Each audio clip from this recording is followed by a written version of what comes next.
Hello everybody and welcome to our new series. Usually, before I go shaking my tits for the press, I like to go see how the professionals do it.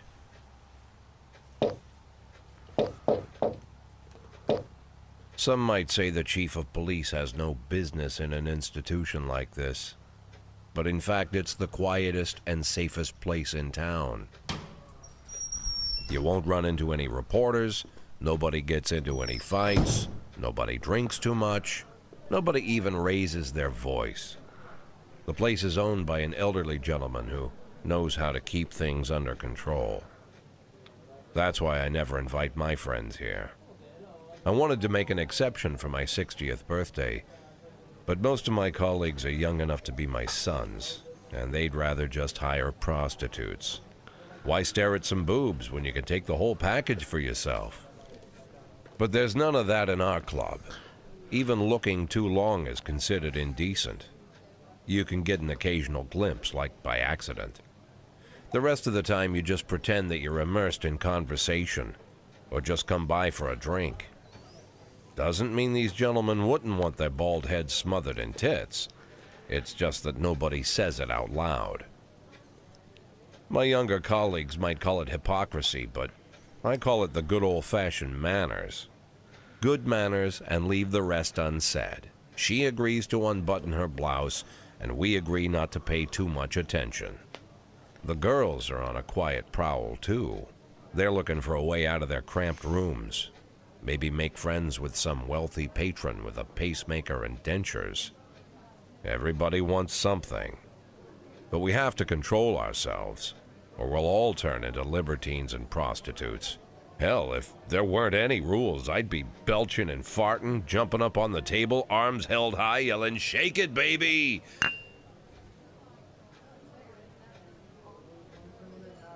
No idea how I got so barbaric.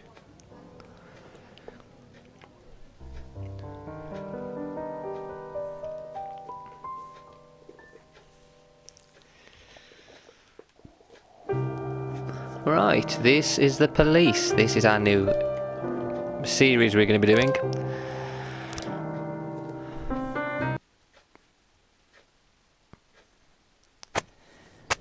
Mayor Rogers, Sex Maniac.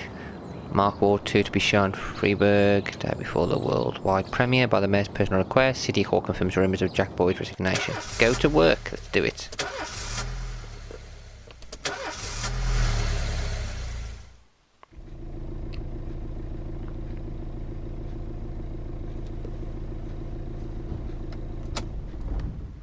When I was a kid, my father sometimes told me at bedtime that if I closed my eyes and didn't open them for a long time, all the demons would blow away.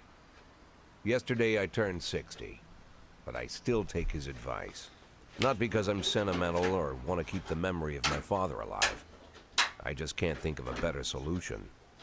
To get away from all the demons that haunt Freiburg, I'd need to wear a blindfold 24/7. Plus, it's a good idea to act blind when talking to reporters. At least that's what my colleagues say. They're afraid of press conferences. But for me, it's more like a confessional. No matter what lies you tell, you're privately thinking the honest answers.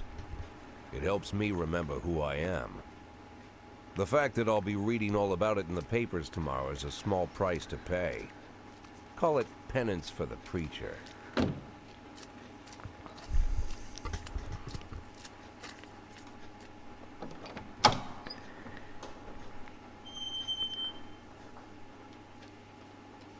This is the first time I'm afraid of those answers my mind has given me. Not because I'm mad I'm losing my job. Though it's true, I'm mad as hell. Not because I subconsciously blame everyone else. Though I damn sure do blame them. And don't even ask me what my next move is. I can't imagine. But even that doesn't scare me. The worst thing is, I know I'm gonna have to do something. And I'll be damned if I know how far I'll go. I may have a lot of vices, but predictability isn't one of them.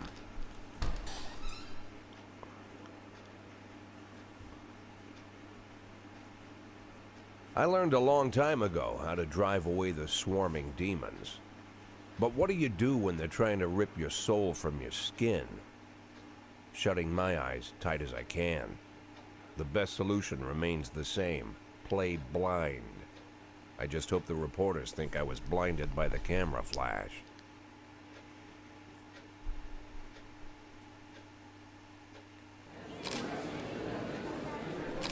Good morning. Yesterday the mayor's office officially announced your resignation. Did this come as a surprise or did you know about it in advance?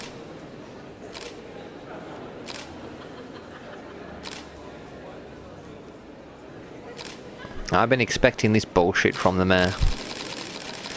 Mayor Rogers is a dishonourable, corrupt politician who's been waiting for an opportunity to get rid of me. Do you already know the name of your successor?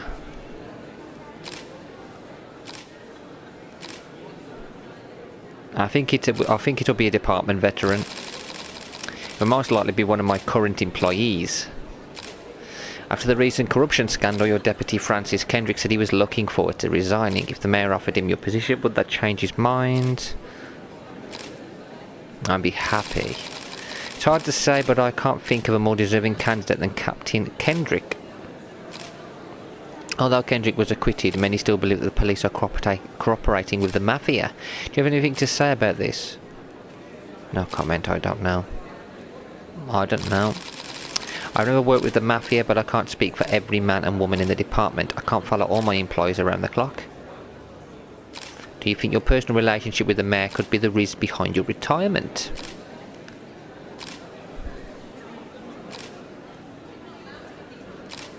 Definitely not. That's just not possible. Mayor Rogers is a true professional and he makes his decisions carefully. There's no place in our jobs for hard feelings. Thank you.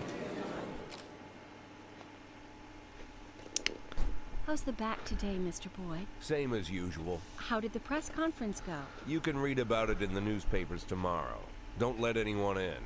Even Mr. Kendrick? Especially Mr. Kendrick.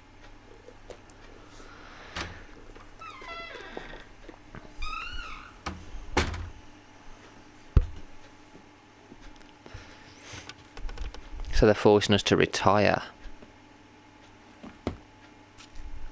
Oh god, he's on pills and everything.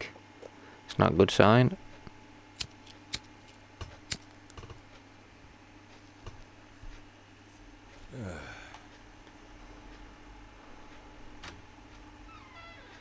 As soon as I heard the door creak, I knew what face I'd see. When I tell Emma not to let anyone in, there's only one man it could be. Rude, arrogant, no warning. That's Mayor Rogers in a nutshell. White summer shoes, white socks, white shorts, white polo shirt, and the white smile of a hungry shark. He has no Mayor smile. Rogers enters every room like he owns the place. Even the floorboards under his feet sound like they're creaking an apology. He never shied away from the odd corruption scheme. It's like the devil walks behind him. In the movies, the villains controlling the city play golf with the judges. Rogers plays tennis with them instead. That's about the only difference. Jack, I was hoping to catch you after the press conference. You ran away so quick. There's no smoking at City Hall. No reason for me to hang around. Well, this morning I signed a ban on smoking in all public buildings. Soon you won't be able to smoke here either. Soon enough, I won't be here at all. That's what I wanted to talk to you about. The people of this city like you, Jack. The police chief of all people. Don't betray that, Jack. Don't get wrapped up in any schemes. Sit nice and quiet for the next 180 days, and you'll be remembered as a hero. That's the only thing that you still have left. Be the hero. Then how am I supposed to scrape together a retirement fund? You had a million chances to secure a luxury pension, one that even I would have envied, although I've never set aside any money for myself. I'm not planning to retire anytime soon.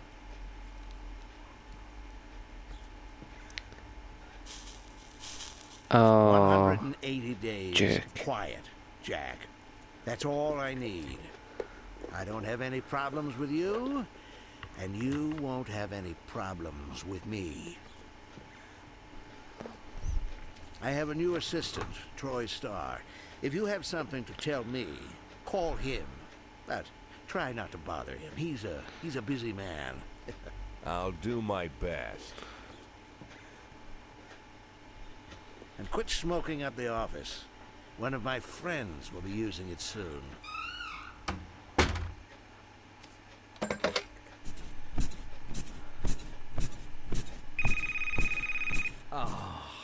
I'm sorry, babe. Only the mayor has this number. Mr. Mayor? Yeah, is this Troy Starr? Yes? Go fuck yourself, Troy Starr.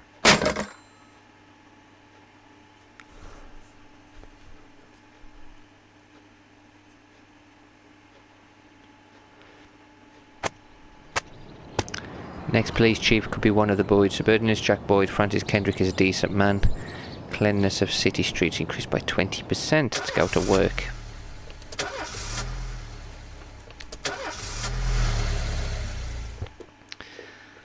Just don't have many Cops days. don't use the police station cafeteria anymore. There's some kind of stigma against sitting shoulder to shoulder with your partners. Everybody just takes snacks from the machines or grabs a meal and hammers it down in the corner like a vulture on a corpse. The main thing? Don't look into anyone's eyes. Could be construed as an invitation to sit together. The only people eating here are ghosts.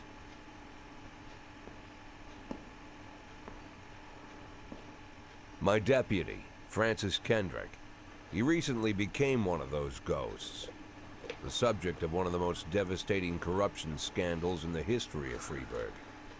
No evidence to support the accusations, but everyone knows Kendrick's days are numbered. I need that file I asked for. Needs to be ready tonight. Francis didn't say anything, but I understood. Ghosts aren't supposed to talk. Besides, I got a feeling he was already finished.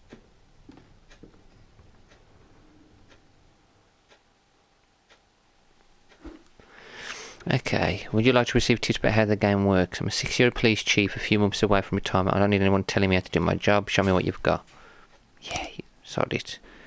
Start the day, let's have a look. Shift B. These are the people on shift.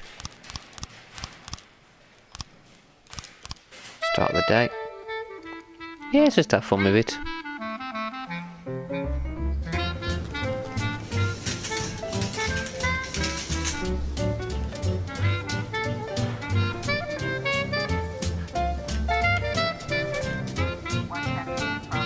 Everyday mall, hit and run. Okay, send hit and run. A married couple exited a convenience store and saw a van in the parking lot back over a homeless man who's been digging through a trash can. The driver wanted to help, but once he saw that he'd hit a bum, he got back in the van and quickly drove out. Price.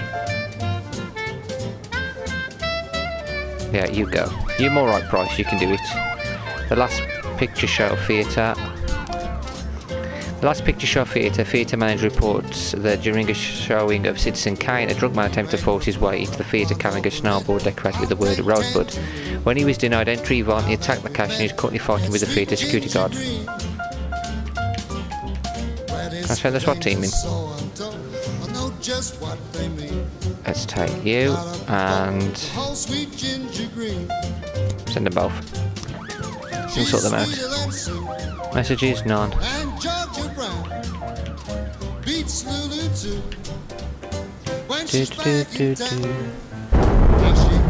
Test for assignments.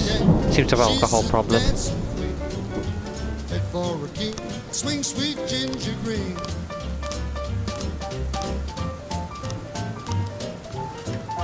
Report, hit and run.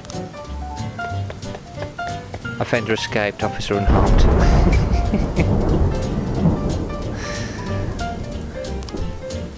Oh well. Well done, Price, you did very well. Fight report. Offender escaped, officers unharmed. These are terrible, aren't they?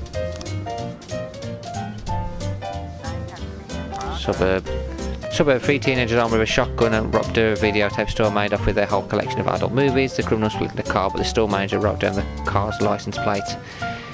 The owner is one Janet Brown who lives in the suburbs. Right, take you and you. Go. Fight. Johnson Jurgen and Kat's law firm. A brother and a sister clash with each other over their deceased father's will. According to one of their lawyers, we don't dare separate them. And our security guard's off duty tonight. Tsubaki, go for it. Enjoy yourself. Price back? Is Price back? Yes, Price is back. We can send Price to some great things. We'll send Price off to all the luxurious jobs. Ghetto. Ghetto. Passerby saw some teenager attack an elderly musician and run away with a guitar in his money. Price, you go with Austin. Go for it. Enjoy yourself. Armed robbery, suburb. The vehicle in question is parked right outside the Brown residence. The sounds of moaning and loud laughter can be heard through the living room. Knock on the door, open up police. Turn the siren on loudspeaker, shout the house is surrounded. Sneak into the house through the open window. Knock on the door. Open up, police. Offender caught, officers unharmed. Well done. Well done, you two. Brilliant.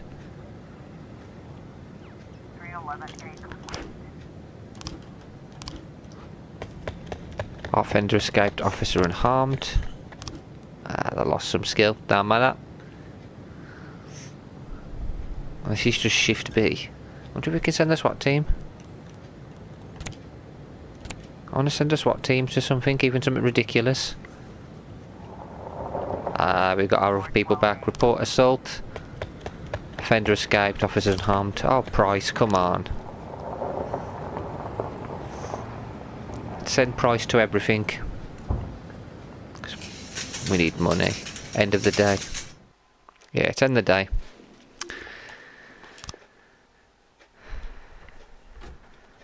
Used to be, when I asked Kendrick to stay late at the office, he liked to grumble and crack wise. Nowadays, he doesn't have the strength for it. Slumped shoulders, blank stare, wrinkled skin. The past few weeks, I don't hardly recognize my old friend. In his younger years, he reminded me of a gallant royal officer in an old Kipling story. Kendrick isn't just crumbling under the weight of the public pressure, but from the shame of it all. Internal Affairs raided the library he inherited from his grandfather, hoping they'd find buckets of cash stashed in the pages. Heard about the look on his face, the fearless policeman standing helpless in horror. I've known Francis for 30 years. The past 20 years, he's played loose with the law. And I know that at a certain point, every stolen dollar brings more misery than anything else. Probably sounds crazy, but I sympathize with the guy. What can I do? Your friends are your friends, and these are the waters we swim in.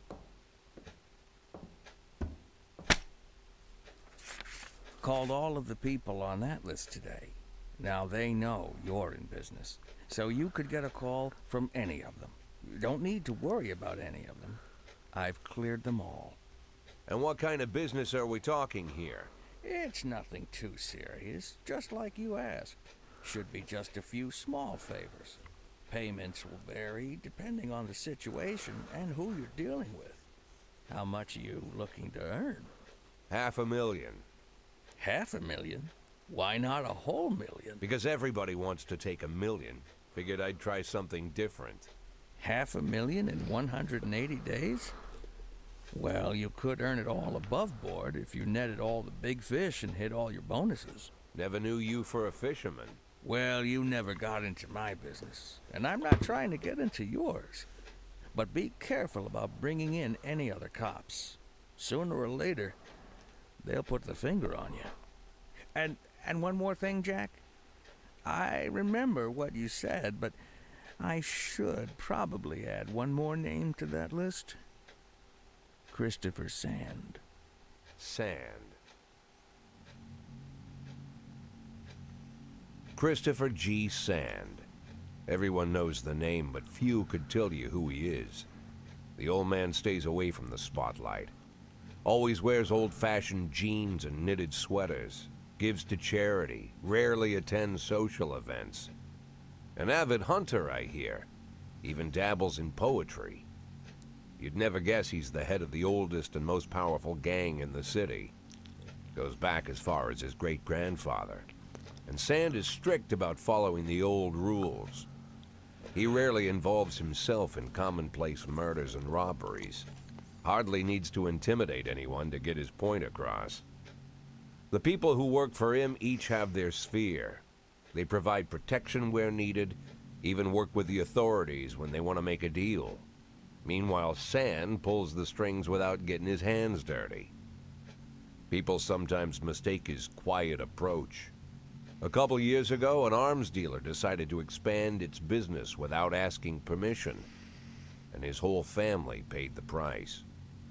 In 4 weeks, Sand killed 31 people. Old men, women, even a few teenagers. And Sand's people made sure every paper reported it. Frank, I don't want to hear you say that name again. Jack, please, listen to me. I'm in with these guys. We agreed, Frank. That's not the kind of business I'm into. I don't go there. Never have, never will.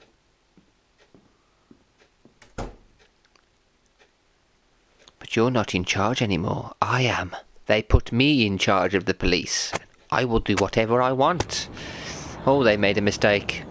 Putting me in charge of the police. Francis Kendrick announced his retirement day. Construction of Cinema Museum postponed again. Legendary singer Gennaro Crespo comes to Freiburg. Let's go to work and have some fun.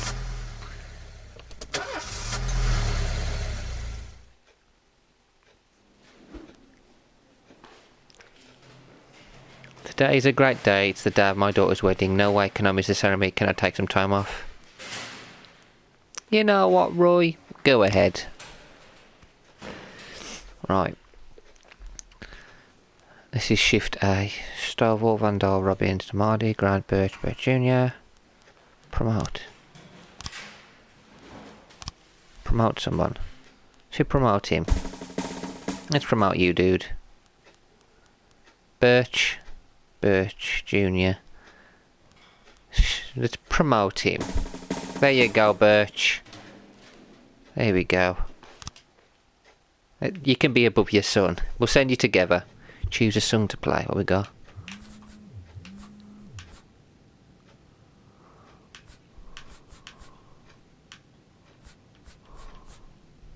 Let's start with this one. What is this one? Pierce Pickering Ragtime 5. Bud meets Bob. Singing 'em. Don't You Leave Me Here. Jazz Band. Billabong. Nocturne in B major. Let's play that.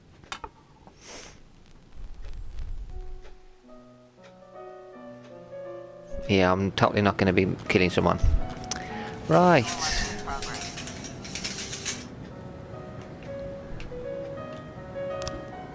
Vandalism. St John's Cathedral received a frightened call from the local cathedral this morning. The abbot discovered that someone entered the old cemetery during the night. The old yard's tombstones are painted with satanic symbols, and some have been broken into pieces. It seems there are even marks from a shovel, but the abbot would say no more.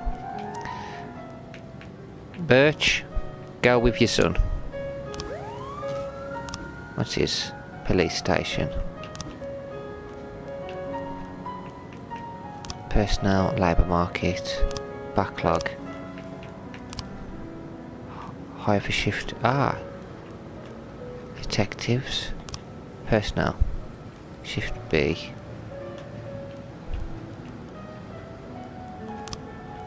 Labour market. Detective. Ruby. Oh. 210. Hire for shift A. Brandy 220. Shift B. Okay, that'll do. Okay, then we've got two different ones then. Okay, that'll do. What's this? Vandalism. Businessman Harley Jones looking at his window saw two teenagers scratching offensive slogans on his car. Can't send there. Vandal, you can go with Grant.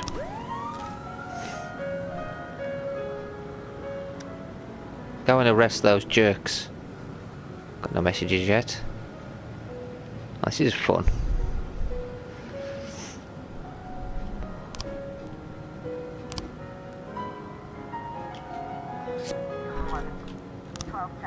Vandalism, offender escaped, officer unharmed. I didn't expect him to do much. Eddie's Burgers. A waitress named Mila reports that she just served a chicken Eddie and a Diet Coke to a dangerous criminal who she'd seen on television just this morning. The culprit is sitting at a window eating a burger. Robbins. Go, send them both. Report vandalism. Offender escaped, of course they did. We need to hire somebody else, don't we?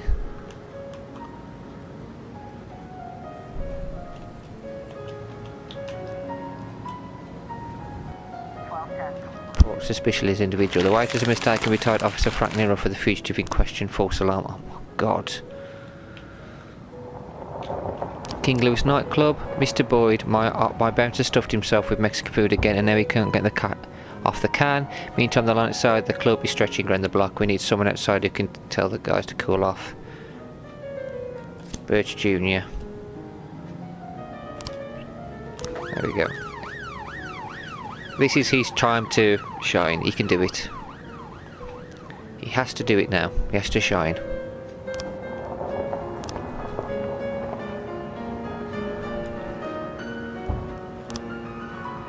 Can't hire anybody else.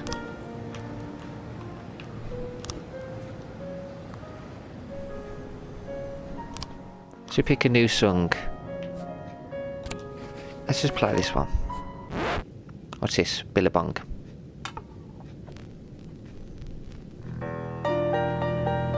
There we go, wonderful. Christopher G. Sands Ice Arena, an anonymous call just came in, a clown carrying balloons, the scouting rink is selling crack to teenagers. Vandal, Robbins, go get him. Go get the sod. Drug smugglers. Not backlogged yet.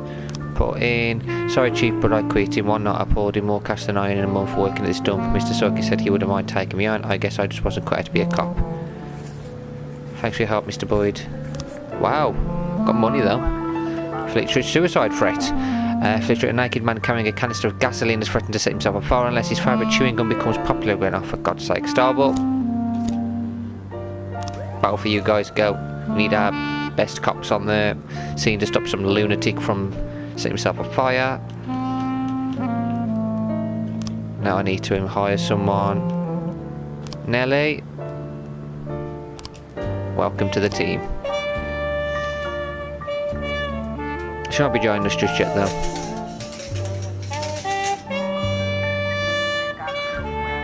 Police arrive at clown is seen making balloon animals for the kids. Cover up in a rank, can't pretend to be an illicit customer. Take the clown onto the ice and round up any witnesses. Carefully watch the clown from the stands. Take him onto the ice and round up any witnesses. Take them all in. Offender caught, officers unharmed. That's it. That's how we do things in here. Report suicide threat. Officer caught. Offenders caught. Brilliant. Well done, guys. Let's end the day. Stupid clown.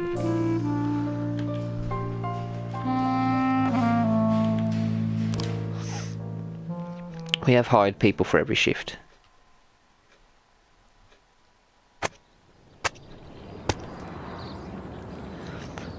Robespierre to reveal his identity when the time is right. Feminist organisation denied official resignation. Enemies using feminists to destroy Freiburg.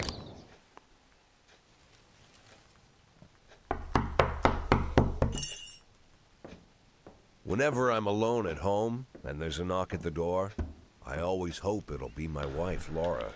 She's always forgetting her keys. Hello, my name is Steve, and you're Jack Boyd, is that right? To get to my front door, the Bible boys walked about a mile from the local bus stop, jumping over mud puddles and skirting a couple of landfills. Laura doesn't go in for religion either, but according to her, these brave lunatics with their fake smiles deserve at least a minute of attention. She patiently listens to them, asks them questions, regales them with pastries, and never once dropping a hint of condescension. When I watch her do it, I've got to admit it gets me. I'd have hugged those boys, sat with them on the porch and lit up a cigar. But a month after Laura left, all I could do was quietly ask them not to bother me. Today I'm a little rougher still. Shut the door on his nose this time. Another couple weeks at this rate and I'll be greeting anyone who comes close with my service pistol pointed towards the sky, ready to fire my warning shots. In my life, even the basic stuff never goes like it's supposed to. Normally, when a wife is going to leave home, she'll make a scene, or at least sit everyone down for a serious conversation. But Laura just disappeared. The children in the stories always stand on the side of the mother, but all three of our sons supported me. The in-laws always blame the husband for making their daughter unhappy. But now Sally, Laura's mother, well, we sort of have a pact. The fellow Laura ran off with is young enough to be her son. I hear he's 30 years old. Of all the possible information a man can know about his wife's lover, I get hit with that. Fortunately, Laura's mother doesn't like the way it sounds either. Sally figures this guy just thought he'd have some fun with a mature woman, but he'll be back chasing college girls before the year is out. So we have an agreement. Sally's gonna track down Laura and try to reason with her, and we'll arrange a meeting. Meanwhile, I'm supposed to not do anything stupid, which of course means anything at all. It's a crazy situation. I'm the police chief, and the person I'm trusting to find my wife is an old woman armed with a phone book. But I can't afford to lose Sally as an ally. So for the moment, I had to swallow my pride.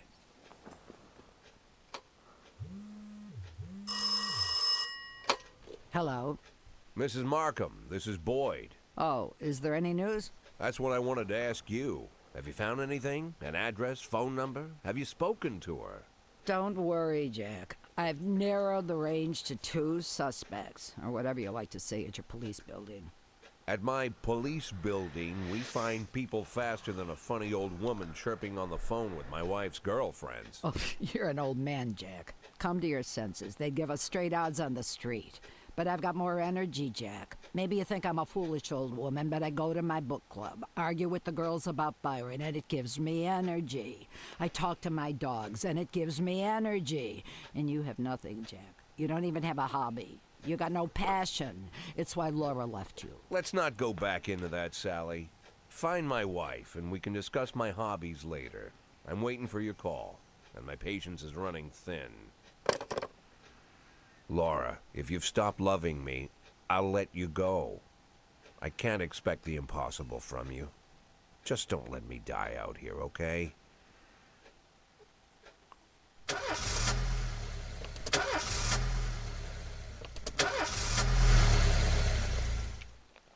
Should we start in the day automatically this time? My friend just crashed into someone's car at an intersection. She's in terrible panic. Can I go help her out? Yeah, carry on. Start the day. I'm being nice. Choose a song to play. Let's play this one, whatever this one is.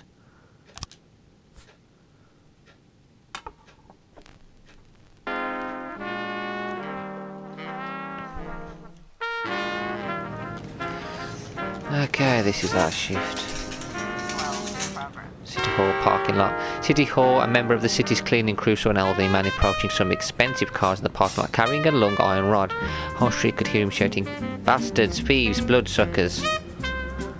Price, Austin, go on, we'll sort him out. Homicide, oh damn. Black activist Ronnie Moore was found shot outside his home. Mal, we just sorted her so she can go. A racist gang has recently made some trouble in the city. They're capturing black townspeople and beating them to death. They recently sent a message to the local radio station promising to kill all the black doctors, firemen and police. We don't need any more dead police, especially not mere months before the election. The racists are gaining more and more followers, and even some of our citizens support them. You have to fire all your black employees over the next 2 days due to mounting racial tensions. I don't think so. What? No, I don't think so. I'm not firing anybody over race. They can get screwed, whoever they are. Bloody racists. A gas station surveillance camera recorded a car that's on the stolen vehicles list. Birdie. Sano, go.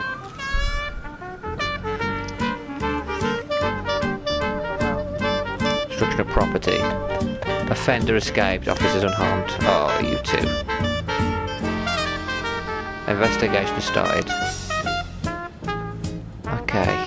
They grabbed a drunk witness. They drove by in a sedan and they shot like a machine gun. I didn't see much.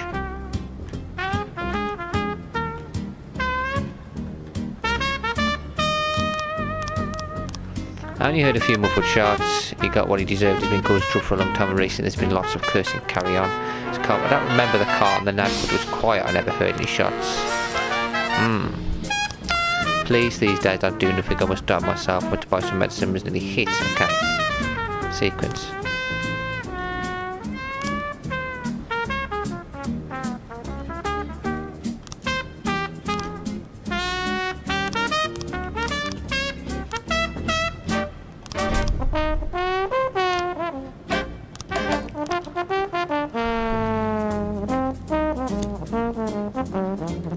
Help her. There you go, help her out. You need it. Let market backlog. I'm not doing that. God, could you imagine doing that? Jesus, I'll get even more crap from the people I'm gonna do some dodgy things, like I am gonna join the mafia and whatnot. We're going to decide part what it is. Suspicious individual, Corey Ramsey, mother of several children, has expressed her concerns about a suspicious man wearing bifocals seated on a bench beside a playground. He's been watching the children for over an hour and has taken several photographs of them. Right. Yancy, Bailey, don't get him. The driver is not to be seen. Interview any potential witnesses. Wait at a safe distance for the driver to appear. Offender caught. Officer dead. What? Oh no. Oh my god. We've lost somebody. Oh no. This is what we got. You. Jesus. That's terrible.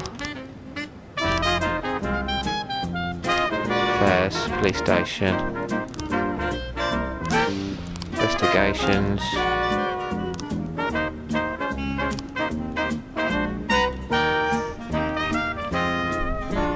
Archive it for now. Investigations. Reopen the case. Lead. You. I want all of them to do it. I want all of them to investigate it. Dragon's Lair Club. Mr. Boyd, I'm opening Freeburg's first martial arts club and my first expedition. I want to hold a sparring match where one of my students takes on your toughest cop. After the fight, I'll teach your man a few tricks, something that will help him out on the streets. Price? Go for it. You're the strongest of them all. Venter Court, officers unharmed. Jeez. As if we lost somebody. That's sad. Hey, our best one's about now. Poor Asano.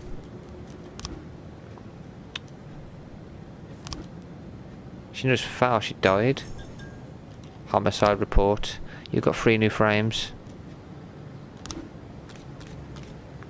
Frames.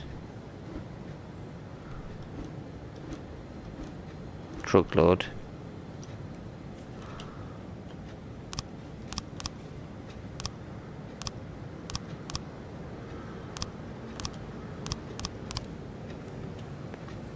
Okay. Kevin's Frog Bar. Bartender reports that a couple of dancers started fighting over tips and a cat fight broke out on stage. Yancy and Purdy. Go sort them out. Pratt's in hats. Occupus restaurant. Bartender reported that a fight has broken out between a patron and the bar's bouncer. The man, apparently drunk, had climbed onto the stage while a local singer was performing and tried to sing a duet with her. Austin, you go with Bailey. Port. Chief, I just bet nailed the jab a couple of times, but he was too fast for me and one on point. I don't really understand all their rules, so I can't keep track of points very well. But he was alright. He even showed me a few tricks after the match. I got carried away a little and pulled my back. I think I can take a day off. Oh, God is injured, of course she is.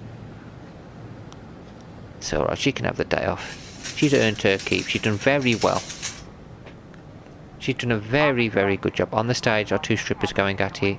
It's gone beyond arguing to a full fight, cap fight. The bouncer is fast asleep, clearly too wasted to handle the situation. The drunken patrons are happily watching the fight. Listen, girls, cut the crap. All this is going to get serious. Shut off the music and turn up the lights. Strippers continue fighting oblivious to the police present. Step into the stage, try to separate. Ask the bartender for a bucket of cold water. Offender caught, officers unharmed. That's how I do it. Throw water on them. That's the end of another day.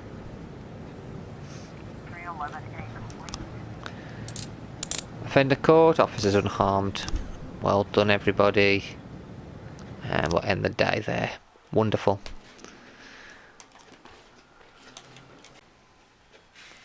Right, I'm actually going to finish this video here. Should save it here. I think it automatically saves, I think. But in the next one, we'll continue the next day, and hopefully we won't have any deaths. We had a death, and we had someone pulled back. But I expected that from Was it that did it? Where is she? Price has gone up to 115.